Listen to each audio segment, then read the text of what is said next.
Estas 3, 8 al 13. Una de las cosas que caracteriza a los niños es su curiosidad. Se encuentra aquella caricatura de un niño preguntando por qué a todo. Y esta es la etapa que se le llama la etapa de los porqués a los niños, que es más o menos entre los 2 y 4 años, donde un niño descubre su mundo a través del lenguaje. Primero lo descubre a través de su boca, después a través de sus ojos y posteriormente a través del lenguaje. Y una de las preguntas favoritas es ¿por qué? Y ¿por qué? Es una secuencia formada de dos palabras, una preposición que es por y un pronombre interrogativo que es qué. Y el propósito de hacer esta pregunta es preguntar acerca del propósito o el fin de algo. Los niños tienen preguntas curiosas de por qué. De hecho hay una canción para niños que se llaman Abuelito, dime tú, no sé si la han escuchado. ¿Por qué el aire huele así? ¿Por qué llovió? ¿Por qué nevó? ¿Por qué la luna ya se va? Y también pregunta ¿por qué yo soy tan feliz? Y en algún punto todas las cosas tienen explicación, al menos en un sentido. Porque después de un número va otro, por ejemplo. No sé si se han puesto a pensar por qué después de 1 va 2 y por qué después de 2 va 3 y 4 y 5 y así la secuencia. Y la pregunta de por qué los números no se acaban podría ser porque son infinitos. ¿Y por qué son infinitos? Porque no terminan. ¿Y por qué no terminan? Entonces ahí se empiezan a acabar nuestras respuestas. Tenemos un límite en nuestro conocimiento y hay un punto de tope en lo que nosotros conocemos y incluso pues los niños se van a dar cuenta cuando empiecen con los porqués que nosotros no tenemos todas las respuestas y probablemente nunca las vamos a tener. Y es algo que nosotros también podemos meditar en nuestros porqués. Nuestros porqués tienen un límite. ¿Por qué algo es blanco y no negro? ¿Por qué por qué nosotros tenemos 4 brazos y no 3? ¿Por qué nosotros tenemos 2 brazos y no 4? ¿Por qué yo soy tan feliz? Algunos, espero que todos. Y entonces, como no podemos explicar la plenitud de todo, debemos hacer uso de nuestra fe. Eso es lo que nosotros debemos hacer. ¿Por qué los números no se pueden contar todos? No sabemos, pero así tiene que ser, porque si no, nosotros no podríamos entender el mundo. ¿Por qué nosotros nos ahogamos y respiramos en el agua? No entendemos por qué no podemos respirar agua. Pero confiamos que sea así, porque si no estuviéramos seguros de eso, si no tuviéramos esa confianza, al nadar nos ahogaríamos. La fe aparece en nuestra vida, en cada momento, desde que nos levantamos hasta que nos dormimos. Nos levantamos con la fe de que nos dormimos con la fe que nos vamos a despertar, que vamos a ir a trabajar y que cuando vayamos a trabajar nuestro jefe no nos ha despedido y que al encender el carro funcionará. Cada momento de nuestra vida se ve fundamentado sobre algo en lo que nosotros no conocemos, pero tenemos fe. Es decir, que todos los días nosotros no nos dormimos pensando si moriremos al día siguiente. Es decir, ¿será que vamos a despertar al día siguiente? Nosotros dormimos con alguna confianza de que vamos a despertar. Tampoco dormimos pensando si alguien nos habrá robado la batería al día siguiente y nos va a encender el carro. O si el jefe le agarró la locura y me va a despedir. Nadie se duerme pensando esas cosas. Confiamos, aunque no tenemos la certeza, confiamos y tenemos fe que no será así. Cuando pasa algo así, cuando nosotros pensamos algo así, es porque tenemos razones suficientes para creerlo. Por ejemplo, no sé si voy a despertar mañana porque hoy entiendo que tengo una enfermedad terminal también.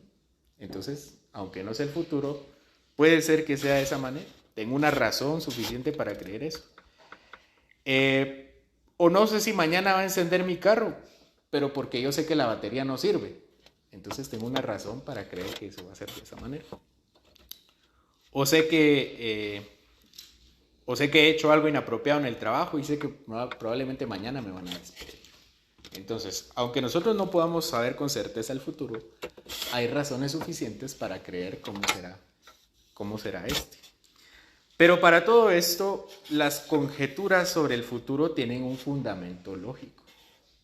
Entonces, si yo me duermo pensando que me voy a saber si me voy a despertar al día siguiente, deberíamos pensar que hay una razón para eso. Tal vez no una certeza, pero probablemente una razón.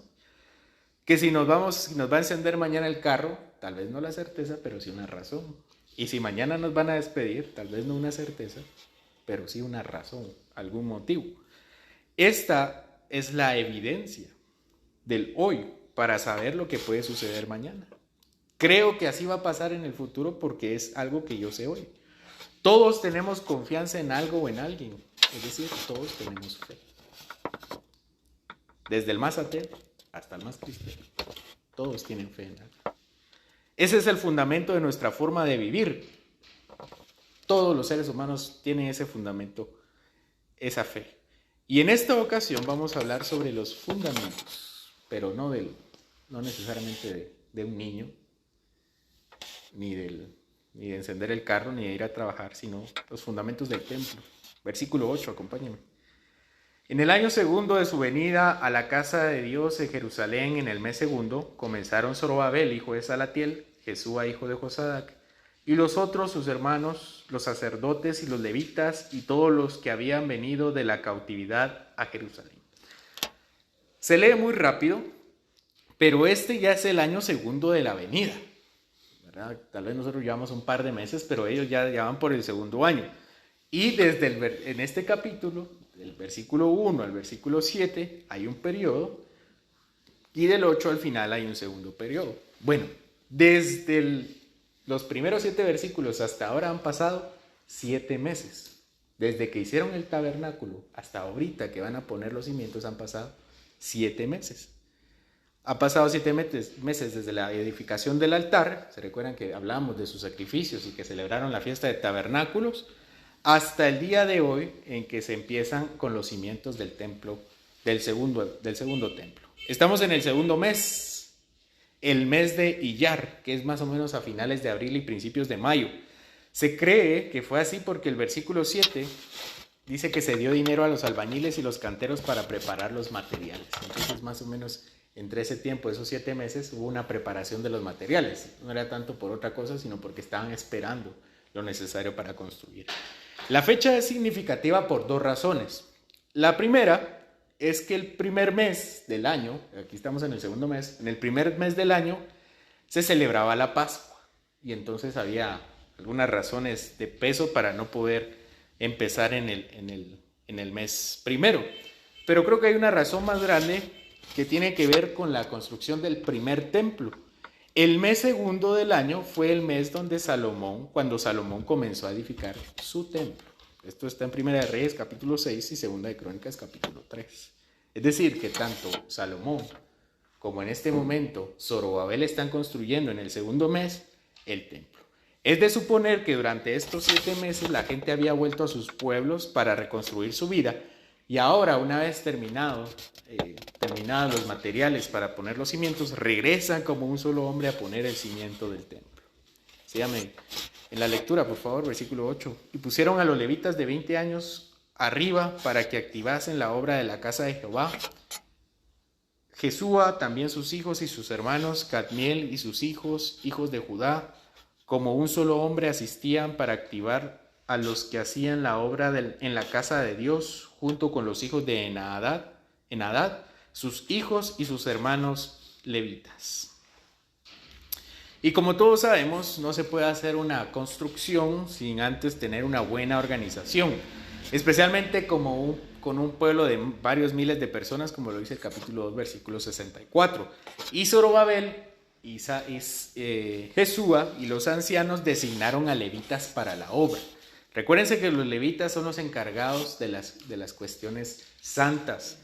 Esto era de suponer que fueran levitas porque ellos conocían la ley de mejor forma. Es decir, quienes estaban más familiarizados con el culto, con la construcción y con las escrituras eran los levitas. Se suponía que ellos fueran maestros de la ley.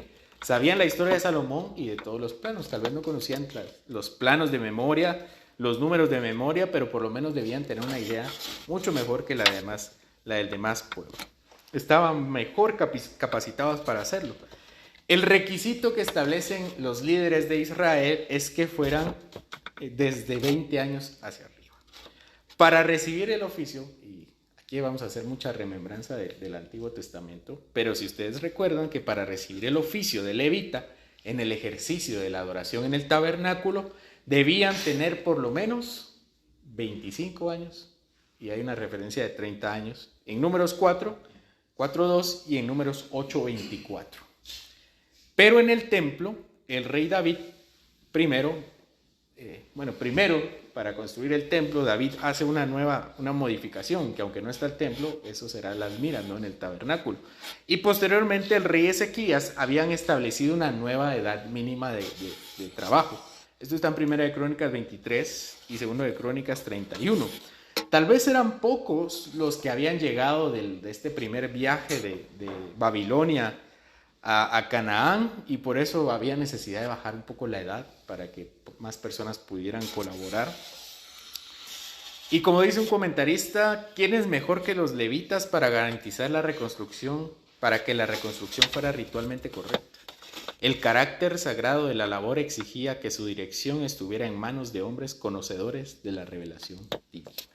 Es decir, que ellos estaban, por el conocimiento de la palabra, mejores equipados para construir esto. Vamos con el siguiente versículo, versículo 10. Y cuando los albañiles del templo de Jehová echaban los cimientos, pusieron a los sacerdotes vestidos de sus ropas y con trompetas, y a los levitas, hijos de Asaf, con címbalos, para que alabasen a Jehová según la ordenanza de David, rey de Israel, y cantaban alabando y dando gracias a Jehová y diciendo, porque Él es bueno, porque para siempre es su misericordia sobre Israel. Y todo el pueblo aclamaba con gran júbilo, alabando a Jehová, porque se echaban los cimientos de la casa de Jehová. Inicia diciendo que se echaron los cimientos, y esto por lo menos conlleva 4 actividades. La primera sería el desescombro, quitar todos los escombros y limpiar el terreno. Esta era una labor difícil, considerando que este era un terreno en ruinas. Era una guerra la que estaba ahí. En segundo lugar, la excavación de las trincheras o la preparación de las hiladas. Como eran grandes blocos de piedra, había que hacerles surcos para poder encajarlos. En tercer lugar, la colocación de las piedras que formaban base o el fundamento del edificio. No solamente que había que hacer las trincheras, sino también había que poner las piedras y ponerlas en fila, en su orden correcto. Y por último, la reparación de los materiales afectados. Tenemos razones para pensar que en lugar de traer todas nuevas piedras, utilizaron algunas piedras que ya se encontraban en el lugar. E igual había que trabajarlas. Entonces tenemos por lo menos 4 actividades de preparación, y por eso la labor tarda tanto. Y vamos a ver en Ageo que la labor toma un tiempo, va a tomar algún tiempo. En toda la narración, el lenguaje del autor sigue de cerca los patrones establecidos en siglos anteriores. Cuando David trasladó el arca a Jerusalén, el arca del pacto a Jerusalén, leemos que los sacerdotes tocaron la trompeta y Asaf y los levitas tocaron los címbalos. 1 de Crónicas 16. Igualmente, en 2 de Crónicas 5, 11 y 13, establece que al colocarse el arca del templo, en el templo, coloca no solamente en Jerusalén, sino ahora en el templo, los sacerdotes eran encargados de tocar las trompetas y los levitas, los címbalos y otros instrumentos musicales. Cabe mencionar que estos instrumentos musicales simplemente eran para hacer ruido, ¿verdad? No iban a interpretar ninguna melodía, no era para que cantaran, era simplemente para hacer una pompa. Y de aquí muchas iglesias pentecostales toman el tema que hablábamos en la mañana de hacer ruido, ¿verdad? De evangelizar por medio del ruido. Porque literalmente lo que deseaban los levitas era hacer un estruendo. Eso es lo que deseaban, como los gritos de guerra. Cabe mencionar que eso está totalmente descontextualizado. Según el texto, los levitas iban con sus vestidos, dice ahí, iban con sus vestidos. Estos levitas vestían, de acuerdo a la ley, vestidos de lino fino. Sabemos por la ley levita que ellos tenían sus calzoncillos de lino, sus túnicas de lino, un éfod de lino y una mitra de lino. Es decir, que la Biblia se encarga de decirnos que cada pieza que ellos utilizaban era de lino. Un cinturón azul, púrpura y escarlata tenían los levitas. Y el sumo sacerdote, que en este año era Jesúa, tenía un efod de oro, es una especie de pechera, que no era como la pechera de los otros levitas de lino, sino que este era un efod de oro, de tela azul, púrpura y escarlata, y lino fino torcido, de acuerdo a Éxodo capítulo 28. Y lo mismo, de la misma forma se preparan los levitas, tocaron los instrumentos de acuerdo a las instrucciones de David. El pueblo de Israel viene tan arrepentido que se cuidan de tomar cada detalle del Antiguo Testamento. Hemos visto que desde el principio ellos inician la construcción en el mes segundo como Salomón. Van a traer los materiales como Salomón. Y ahora restauran, ponen el cimiento como lo hizo Salomón en el monte Moriah. Restauran la adoración como lo estableció David. Y ahora ponen los cantos y el sacrificio, y van a preparar el sacrificio de acuerdo a las ordenanzas también de Moisés y de David. Ellos visten con sus ropas sacerdotales de acuerdo a las ordenanzas de Moisés. Entonces ellos estaban siguiendo al pie de la letra cada una de las ordenanzas de Dios. Y lo que cantaron fue algo peculiar, y tampoco podemos pensar que fue algo inventado por parte de ellos. ¿Qué cantaron ellos? Porque Él es bueno, porque para siempre es su misericordia sobre Israel. Ese fue su cántico. Israel ya conocía este cántico. Este salmo lo compuso David. Es una introducción a sus muchos salmos. Salmo 105, Salmo 96.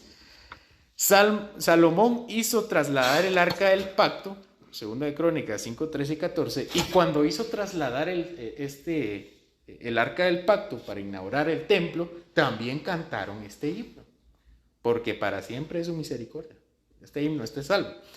Y Jeremías prometió que iban a hacer eso. Acompáñame a Jeremías 33, por favor.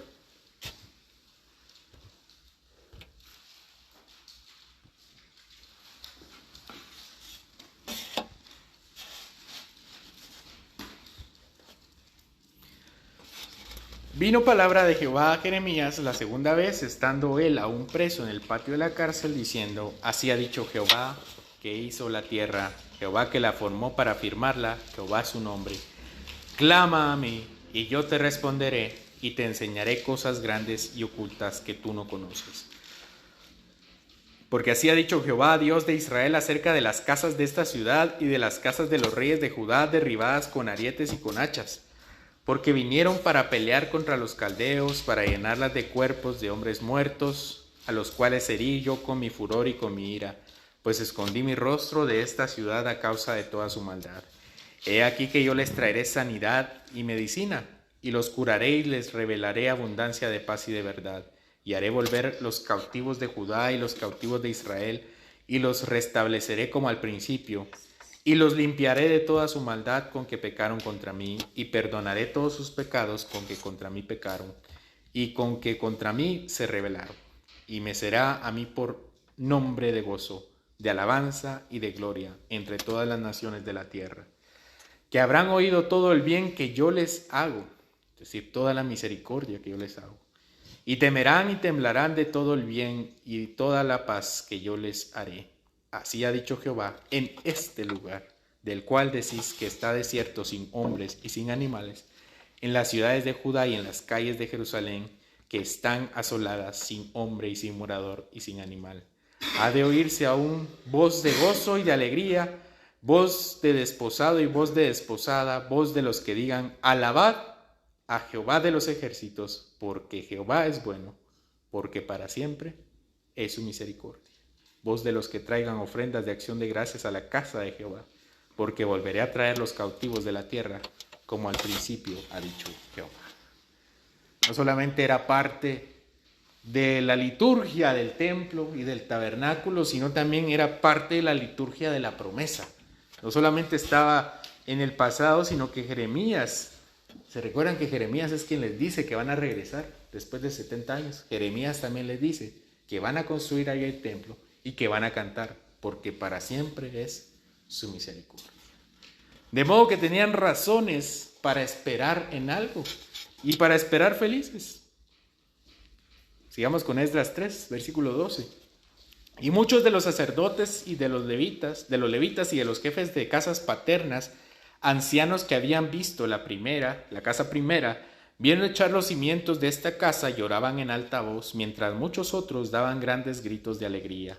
Y no podían distinguir el pueblo el clamor de los gritos de alegría de la voz del lloro, porque clamaba el pueblo con gran júbilo y se oía el ruido hasta lejos. Aquí había ánimos mezclados, sentimientos encontrados. Los viejos veían aquella gloria pasada y los jóvenes veían la esperanza del porvenir. Ellos estaban echando los cimientos y la alegría les correspondía. Meses atrás, la fiesta era la más grande que ellos tenían hasta el momento, la más alegre, la fiesta de tabernáculos. Ellos debían estar felices y ahora ellos tenían razones para estar felices. Ellos estaban esperando la construcción del templo y no la veían y no la habían puesto ni siquiera. Tenían que pasar 7 meses para empezar a ver cómo la fiesta de tabernáculos podía empezar a tener sentido. Este es el fundamento de su fe. Esperar algo en lo cual no están seguros. Pero si Dios se los había prometido a través de Jeremías, tenían razones para esperar. Para esperar y para estar alegres. El templo no estaba ahí, pero el templo estaría allí porque Dios se los prometió. Jeremías se los profetizó y hoy sus ojos veían el fundamento. Todo lo que desconocemos tiene un fundamento y una certeza. Aquello que no vemos está fundamentado en un conocimiento actual razonable. Nosotros no hemos visto a Dios, pero tenemos razones para creer en Él. Y tenemos razones para estar alegres en Él. No sabemos con toda certeza si mañana vamos a despertar, si nos va a encender el carro o si nos van a haber despedido de nuestro trabajo. Pero lo que sí sabemos es que Dios está con nosotros. Dios se lo dijo a Josué: no temas ni desmayes, porque Jehová tu Dios estará contigo. Y tenemos la garantía de Cristo. ¿Y qué tiene que ver Cristo? Es que Cristo es el fundamento. Él es la piedra. Él es la base sobre el cual es construido la iglesia. Tenemos razones para esperar la presencia de Dios en nosotros.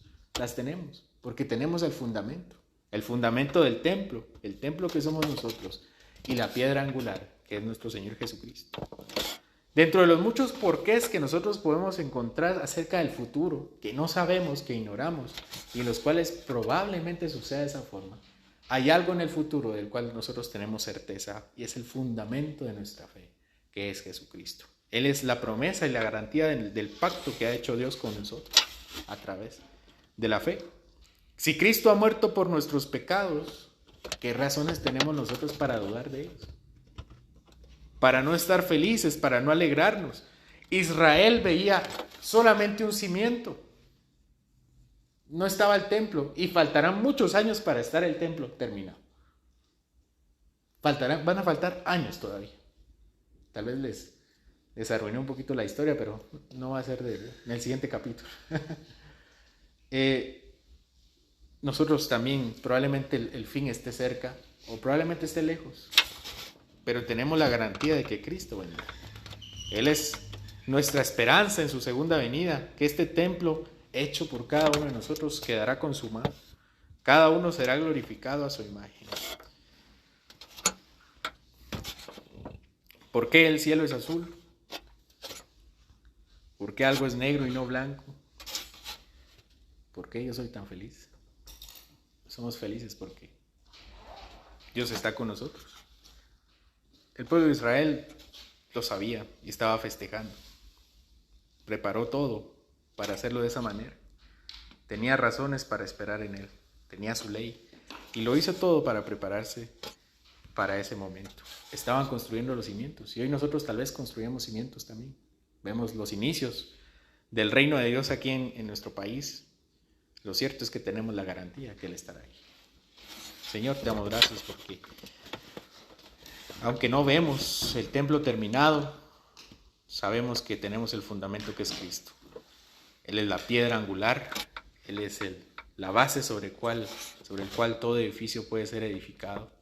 Cada uno de nosotros, nuestra esperanza, nuestra alegría, nuestra felicidad está construida en Él. Tenemos razones por demás para estar felices, como Israel lo estaba.